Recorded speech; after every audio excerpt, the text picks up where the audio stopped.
Mustafon, politiknya juga pop. Mustafon, ruang publik Mustafon.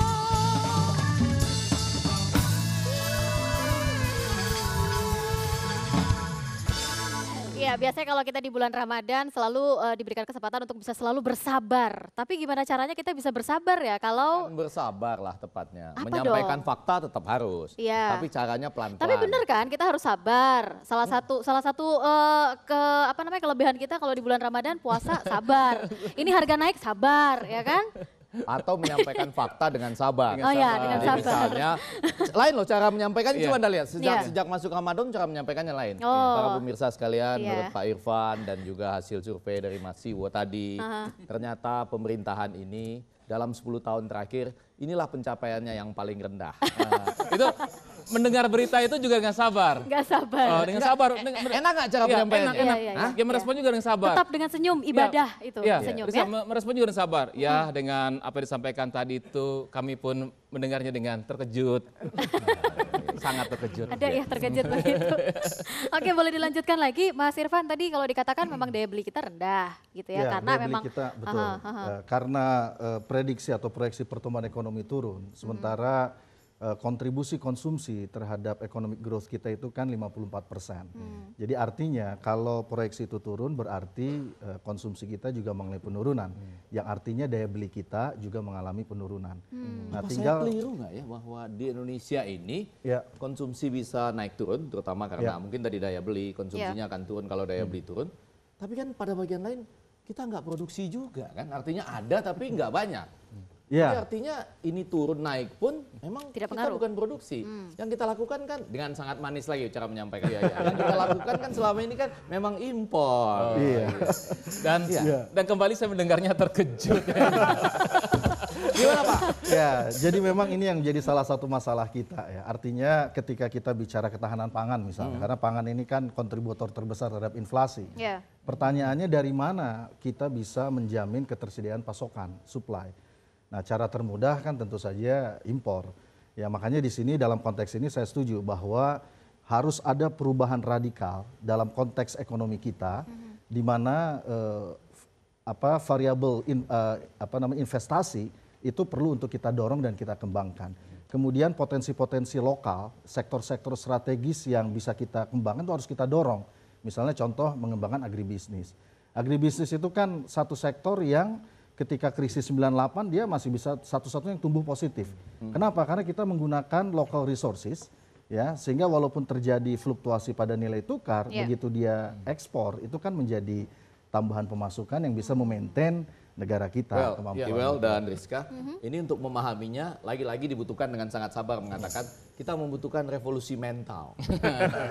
Karena sabar ya. agak panjang dan lama. Iya. Kalau boleh jelang Ramadan dan Lebaran ini saja, apa yang bisa dilakukan oleh pemerintah untuk mengatasi ya? Paling tidak pada hari ini, berita hari ini menyebutkan cabai merah dan keriting, itu sudah naik dari 20.000 menjadi 40.000. Ya, sekarang pertama pemerintah harus fair dulu. Ya. Data produksi itu berapa sesungguhnya yang real, yang sekarang ada di tangan pemerintah. Bapak berusaha mengatakan bahwa data yang disebarkan itu tidak real. Bukan. Jangan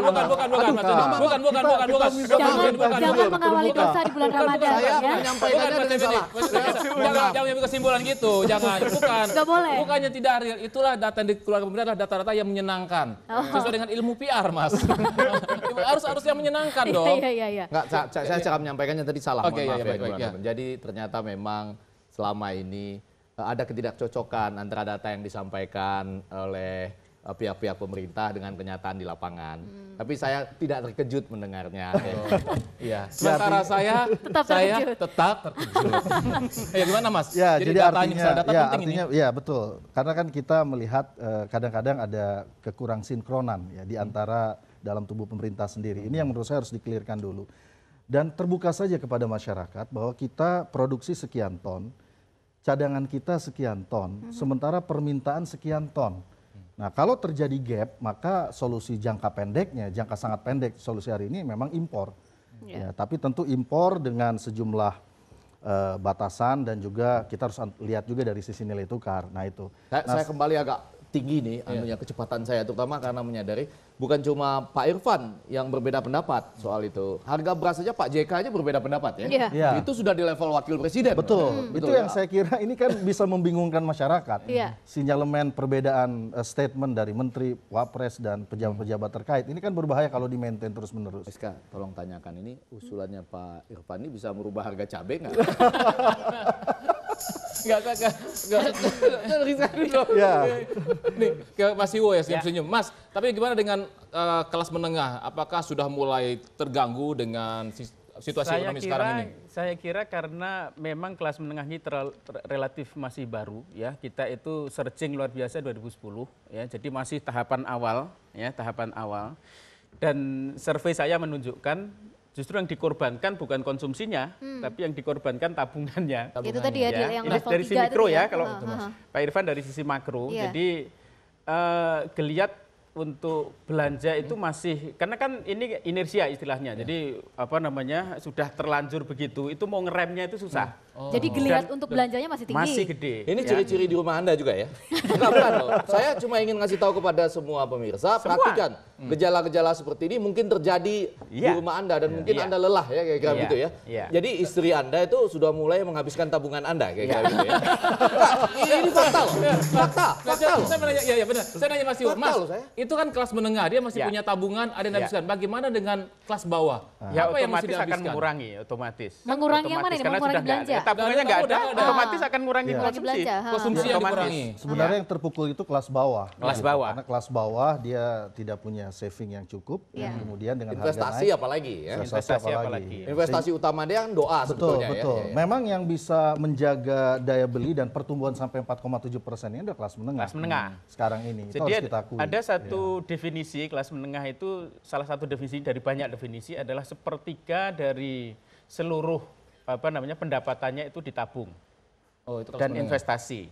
Itu salah satu ciri, walaupun banyak definisi yang lain, tapi salah satu cirinya adalah sepertiga itu jadi tabungan. Jadi duit itu karena duitnya banyak, jadi nggak semua di spend untuk konsumsi gitu. Nah, yang terjadi sekarang ini setelah kita boom 5 tahun terakhir, kita baru dapat cobaan sebenarnya bulan kemarin. Jangan ya, salahkan tahun ini. presiden yang sekarang loh, jangan. Ah. Enggak, bukan dong, bukan hanya kebijakan ekonomi ya. Saya ini dengan sangat Faktor baik di bulan eksternal ini. ya. Ini faktor eksternal.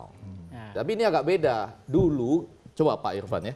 Sekarang ini kita mengatakan faktor eksternal yang mengacaukan kita semua. Belum lama kita mengatakan lihatlah betapa hebatnya bangsa kita. Walaupun eksternalnya bergejolak, tapi bangsa kita mampu tahan terutamanya dengan UMKM. Sekarang kita lupakan itu ya. Memang ini faktor eksternal yang mengganggu kita. Baik.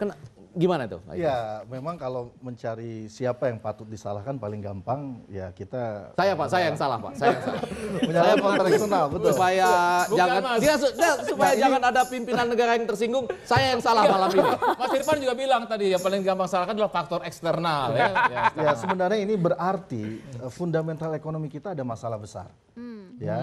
Salah Pak SBY dong. Pak Jokowi kan baru berapa bulan? Ya, kan kita berharap presiden bisa mengambil langkah Iya. konkret ya. Nggak, Anda setuju nggak dengan saya bahwa ini salah Pak SBY? Kan Ya, Pak saya Jokowi tidak baru akan berapa bulan? menyalahkan siapapun ya. Wah. Pak Irfan tidak berani menyalahkan siapa. Sebenarnya saya tahu. Boleh loh, dikatakan ini dikatakan dengan bijak. Enggak. Sebenarnya Mas Effendi itu saya tahu. Maksudnya dia mau menyalahkan yang sekarang, tapi cuma minta Mas Irfan untuk mengatakan. Kalau Mas Irfan bilang bukan salahnya Pak SBY, Enggak, kesimpulannya Pak. bukan. Ya, Saya Pak. itu sedang berusaha bertanya karena kebetulan dalam hari-hari ini kan Pak Irfan dan kawan-kawan di Gerakan Syariah lagi mesra-mesranya dengan Pak Joko Widodo. Jadi saya tantang untuk berbicara sesuai dengan fakta apakah ini lebih banyak beban masa lalu dan tekanan eksternal atau mohon maaf ini memang ketidakcakapan mereka yang bergerak di bidang ekonomi di pemerintahan sekarang. Ya, bisa tiga-tiganya. Tiga-tiganya. Ya, jadi artinya tentu kan ini proses dari yang sebelumnya. Tetapi sebenarnya yang kita harapkan adalah bagaimana kabinet sekarang itu bisa melakukan langkah real untuk mengantisipasi berbagai macam gejolak ini. Karena kan sebenarnya ini sinyal-sinyalnya sudah dari ketahuan tahun ya lalu dari sudah awal. kita sampaikan sinyal-sinyal bahwa Bapak menyampaikan ke siapa? ekonomi Dia nggak akan- ngerti, Pak. Ya artinya via media dan sebagainya Ya, kan sudah kita disampaikan. sudah mendengar ya, melihat prediksi-prediksi bahwa pertumbuhan ini trennya semakin turun begitu. Nah, bagaimana melakukan antisipasi? Nah, itu yang sebenarnya kita coba dorong. Tapi Nah, apa itu dalam konteks artinya pemerintah juga tidak melihat? Padahal kan sinyal-sinyal sudah ada, tapi faktanya tetap seperti ini ya, gitu. problemnya kan setelah melihat bagaimana kemudian menurunkan pada level policy yang efektif. Itu sekarang pertanyaannya. Tapi itu persoalan juga itu ya. Mungkin ada orang yang melihat tapi nggak sempat mendalami. Ada yang melihat tapi tak mendengar. Bukan. Melihat dan mendengar tapi nggak sempat mendalami. Karena melihat ke sini, terus melihat ke sana, melihat ke situ, Jadi di semua melihat ke dilihat kanan, gitu ya. melihat kemana-mana, tadi nggak sempat mendalami. Jadi tidak Tapi fokus. Mas Effendi, nggak fair juga dong kalau menyalahkan ini adalah warisan lalu ya. Tapi ketika orang akan mengambil kekuasaan atau ketika ada peralihan kekuasaan berkompetisi dalam politik pada waktu itu kan sudah tahu dong persoalan apa saja yang akan dihadapi ke depan. Ya, itu yang data-data disampaikan kan juga tadi. banyak ya. Sinyalnya sudah ada. Gimana Mas begitu. Yo? Anda sebagai salah seorang motivator ya dalam dalam buku-bukunya saya baca. Dia motivator UKM, selalu mendorong UKM untuk ini. Saya melihat optimis dari sisi ini konsumen kelas menengah ini. Sebenarnya munculnya kelas menengah ini juga sebenarnya bukan prestasi sekarang atau sebelumnya, karena sebenarnya ini hasil dari apa yang dilakukan Pak Harto jauh sebelumnya sebenarnya. Jadi pergeseran demografi. Saya setuju dengan Anda. Ini kalau menyambut apa yang Anda katakan ini dengan jelas jawabannya penak zamanku toh. Gitu dong. Ya.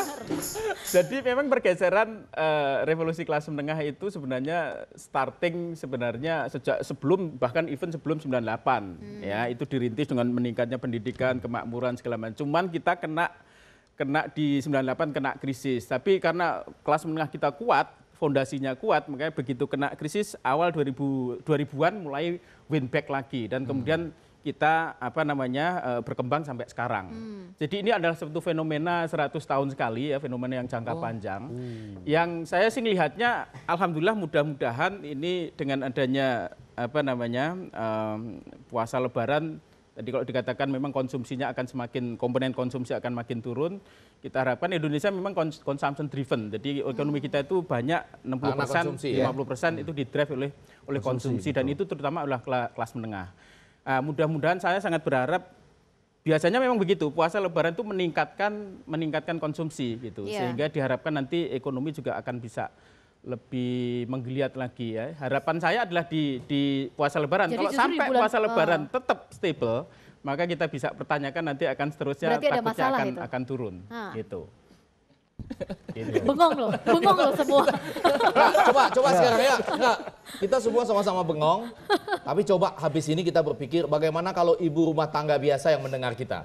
Dia makin paham apa makin bengong? Nah, kalau gitu saya undang saja ibu rumah tangga biasa atau mungkin bapak rumah tangga untuk bisa memberikan komentar di www.inewstvmobile.com. Seperti apa kebingungan Anda? Semoga kebingungan Anda bisa kita jawab di segmen berikutnya di News.pol sesaat lagi.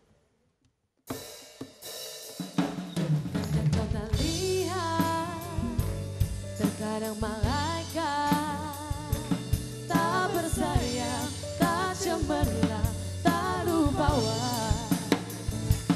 Namun kasih ini silakan kau adu. Malaikat juga tahu siapa yang jadi juara.